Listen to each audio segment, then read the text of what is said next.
Hey guys, welcome back to my channel. So today I am filming my pregnancy update for weeks 30 through 31. Having an appointment every 2 weeks and is just going by very fast, and having to film every 2 weeks, so I don't have much to update on. Actually, I guess for just 2 weeks is kind of a lot, but things just kind of start rolling in your third trimester and it just goes by really fast. At least I've heard people say that it doesn't go by that fast and it takes a while and it feels like your third trimester is never ending, but I feel like it's already gone by so fast. So I'm just gonna jump right into my symptoms. First is, it doesn't happen every day and it doesn't happen all day, but by the end of the day, some days I have some swollen feet a little bit. It's not too bad, like John can't notice. I think it's just me because I know what my feet normally look like. They're a little sore, but there's definitely like, sometimes there's like indentations from my socks and I just have him rub them. It doesn't happen every day, but I think at this point it's just more genetic than anything, just because I do drink a ton of water, like over 100 fluid ounces of water a day. Like, it's insane. And I work out every day, so at least take a walk, so I'm staying active, and I'm drinking a lot of water is supposed to help with swelling. So if it still happens a little bit, it's genetic and there's nothing you can really do about it at that point. I have experienced nausea a few times and I don't know why. If that's something that's common to happen again in your third trimester, comment down below, because I've noticed it a few times. It hasn't been that bad. There was one day where I almost threw up. Like, I was like on the floor in front of the toilet and I was like, don't throw up, don't throw up, don't do it, you can hold out. I didn't end up doing it, but yeah, I have not missed that from the first trimester, that's for sure. I've been very short of breath. If you can tell in the video, I apologize. It's probably really annoying to watch, but I just can tell a difference. Like, it's just so full and like I can't say a word without having to take a huge deep breath. So that's been very obnoxious and I'm kind of over it already, and I know it's just gonna get worse. She's just gonna keep getting bigger and bigger and taking up more and more room, and it's just gonna get worse, so I need to get over it. But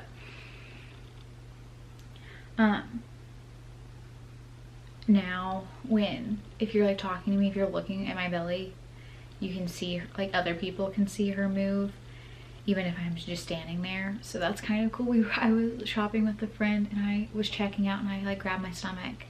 She was like, what? And I was like, she's kicking, and she looked and she was like, oh my god, I can totally see her, and it was very obvious. So I don't know if anybody, like strangers, can see it with it, even if they're not looking, like if it just like kind of like twitches, but it's very obvious. The closer I get to my due date, I'm just so like emotional and excited, and I know that's not uncommon at all. Like, I'm not like that. What makes me emotional is just the fact that this is gonna be the last time that John and I are ever just the two of us, you know? So that kind of gets me sad, and then I get really impatient and I'm like, I want to meet her, I want her to be here already. Like, if I knew she would be fine if she was born now, I would be totally fine with that, but obviously that's not okay. She needs to stay in there. But when I do get impatient, I just like try and remind myself, like, this is the last time. It's only ever going to be you and John, and you need to cherish it and spend time with him as much as you can, just because I've heard that once you have babies, your whole life's kind of centered around them, and that might not necessarily be the best thing, but it happens when you're a parent. So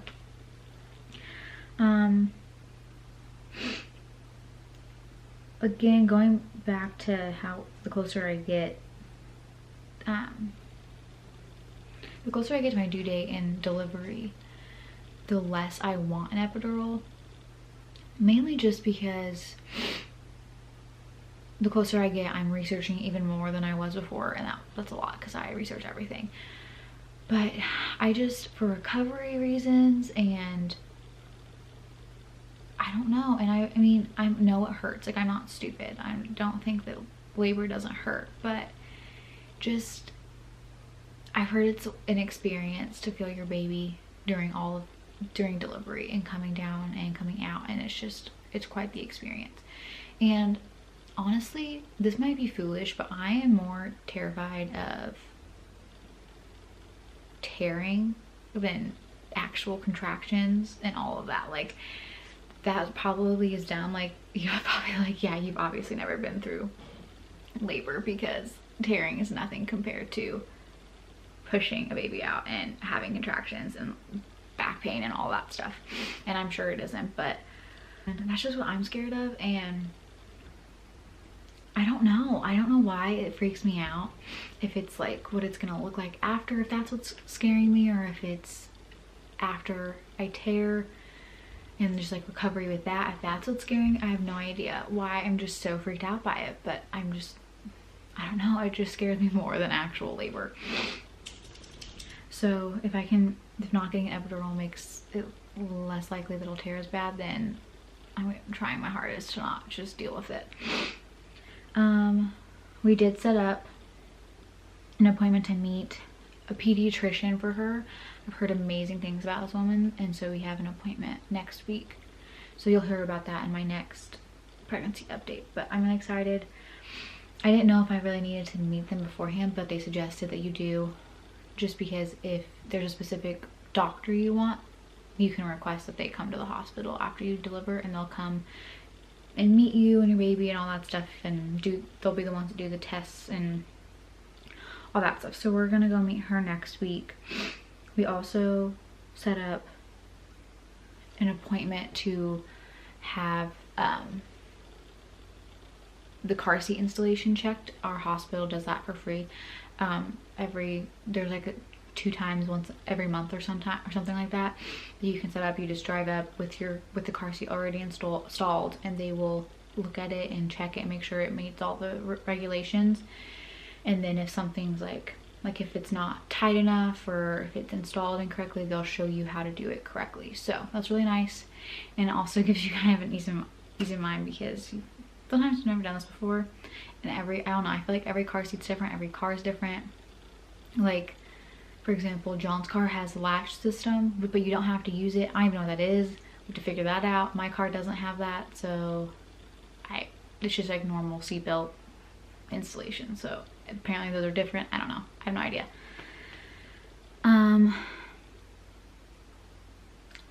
And then I also set up an appointment to register at the hospital, so I get all that done and I don't have to do it when I am actually in labor, because that seems like hell. Like, I don't want to have to fill out paperwork when I'm having contractions. And then last, we decided to get a doula, kind of last minute. I mean, maybe it's not last minute, I don't know. It seems like it's last minute to me, but because originally it was just going to be John and my mother-in-law in the room.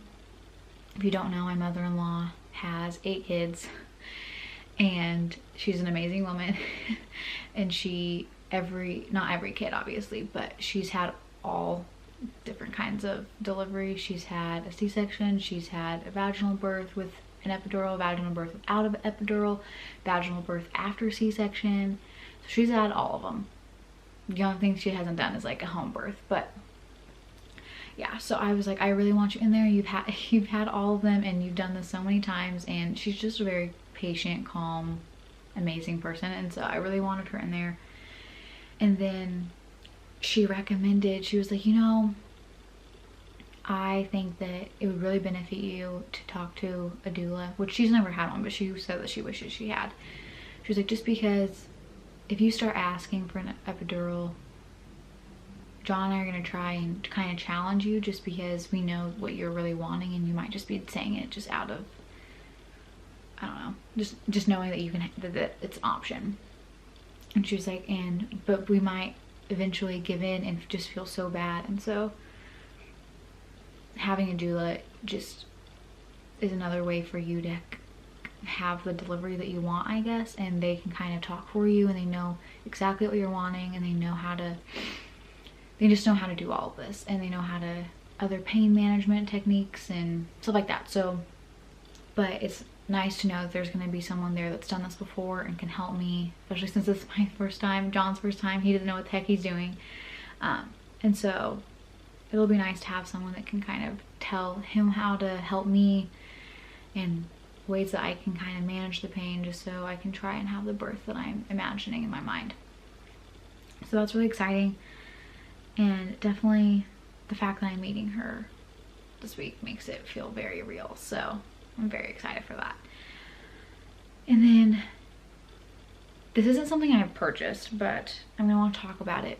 I saw it. If you're also thinking that you don't want an epidural, not even that you're completely against it, because I'm not completely against it, but just like you have your own reasons for not wanting an epidural, I really suggest watching Ina May Gaskin's TED Talk. I'll link it below. She just talks about taking the fear out of childbirth, especially in the US. Like, the US is one of the only few countries that just instills this huge fear and stigma around childbirth being this awful thing. And obviously it's painful. Like, it's not like you're getting a massage, duh, but it's something that your body knows how to do. It's natural. That doesn't mean it's easy, but it's natural. And I just really suggest watching it. It really kind of put things into perspective for me, and instead of saying like, oh my gosh, this is going to be so horrible, like, this is something my body is made to do. That doesn't mean that it's going to be easy, and sometimes it still doesn't work, but just not to be so scared about it. And that also just comes from other people instilling fear, because nobody tells you about their perfect childbirth experiences. They always tell you about the really traumatic ones, and then, which is so mean. Like, I understand you're trying to be honest, but at the same time, like, a new mom or a pregnant woman is going to have to go through this either way. So why are you trying to scare the crap out of her? I don't understand. But yeah, even if you do want an epidural and you just are kind of freaked out about childbirth, I really suggest watching that video. Again, I will link it down below. Next, I'm going to talk about things I did purchase. So this one isn't really cute, but I mean, it's kind of cute, I guess. They're tiny. But it is a practical thing. We needed to get baby hangers, and I just got mine off Amazon. I'll link them below. I got gray just because I didn't want black, and her colors are more of like earthy tones and pinks. The pink wasn't the pink that I like though, so I didn't want the pink. But these come off, and these were separate, and I will link these below also. But the hangers came in a pack of 25, I believe, but they're the velvet ones, and they're so teeny tiny. I feel like you can't tell how small they are in the frame, but they are so small. And then I got these. It came with a pack of 10.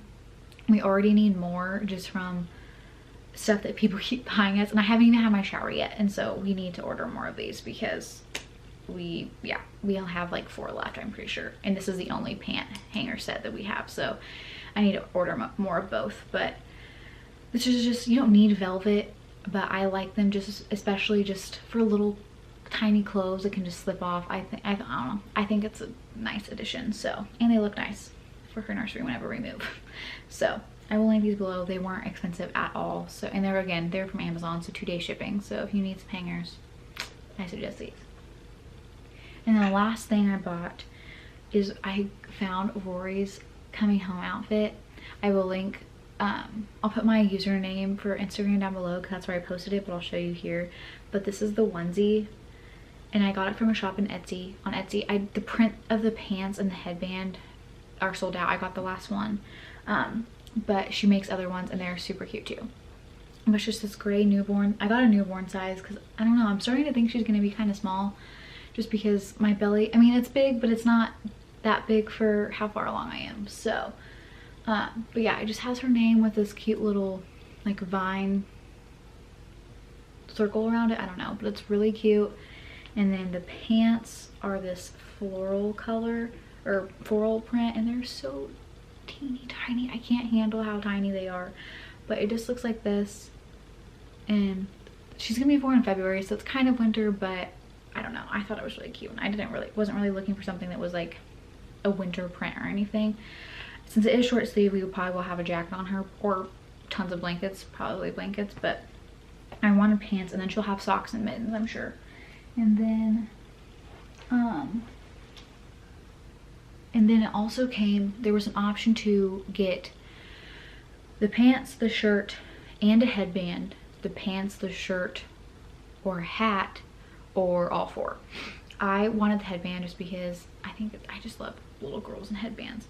But when I got the package in the mail, she actually said that this was the last set with this print from her supplier. And she had a hat left over, so she just included it for free, which was super nice. And I just love working with Etsy. They're awesome people, and you can tell they really enjoy like making these things. So she gave me the hat for free, so I have both if I want to use either. So I'll probably take both just in case it is really cold. It's been so warm recently that who the heck knows what it's gonna be like.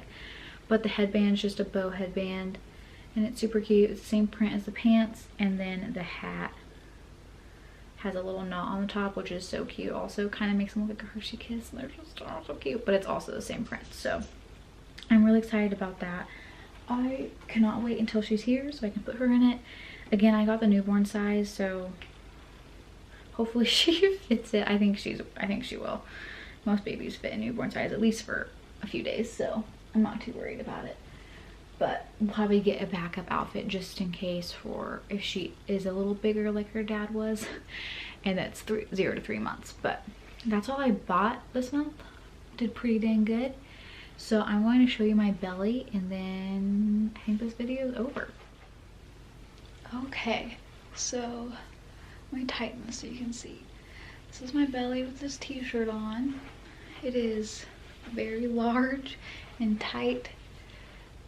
And then here it is with my maternity pants. My belly button is so close. I keep saying that, but it really is. I can't even believe it's not out yet. And then so far I don't have any stretch marks or anything, which that's really exciting.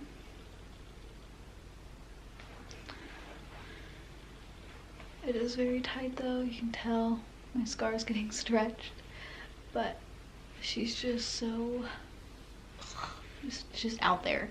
I bump into people all the time because they don't realize I'm pregnant and they won't move out of my way, and then I bump into them. Okay guys, that is it for my pregnancy update weeks 30 through 31. I hope you enjoyed. I am very excited, and it's coming so fast, and I don't know if anybody else thinks this is going by really fast, but I do. But I hope you enjoyed this. If you did, give it a like. If you like me, make sure you subscribe, and I will be back in the next few days with another video. Bye guys.